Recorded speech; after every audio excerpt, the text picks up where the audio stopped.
అది సార్ 6:30కి వచ్చినమ్మా సాయంత్రం 6:30కి 6:30కు సాయంత్రం వచ్చి 7 గంటల దాకా ఉన్నాం సార్.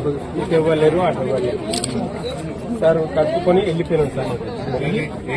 దడం కూడా కట్టుకుంటాం ప్రతి రోజు నా కొడుకులు కానీ నేను కానీ మా అన్నదమ్ములు కట్టుకున్నా వెళ్ళిపోయినాం సార్. తెల్లరా వచ్చేసరికి 4 గంటలకు వచ్చినాం సార్. కుక్కలేదు సార్, నీళ్లు బేస్లో నీళ్లు మొత్తం లేవు సార్. అనుకుంటున్నా మా కొడుకులకు ఫోన్ చేసినాం సార్. రారా బాబున్నారు సంతులు పట్టుకొని చేపలు వేసుకుంటామని చెప్పారు. రాత్రి 9 గంటల వరకు మొత్తం మీద బ్లాస్టింగ్ పెట్టి సార్. దాన్ని ఎవరు అనేది ఇప్పుడు ఇసుకే మాత్రమే వాళ్ళు సార్. రాత్రి కూడా నువ్వు ఉన్నావు, మంచిగా ఉంటే చెక్ డ్యామ్ మేము 7 గంటల దాకా ఉన్నాం సార్. రాత్రి చీకబడి దాకా మా దొబ్బిపోతారని చెప్పని ఉంటే ఇవాళ దొబ్బిపోయారు. మా వాళ్ళకి దొబ్బిపోయారు సార్. మళ్ళా 4:30కి వచ్చేసరికి సార్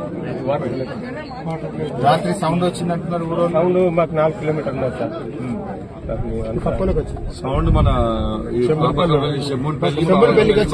కృష్ణవ్యాధి కేంద్రం దగ్గర. అది భూకంపం అనుకున్నారా?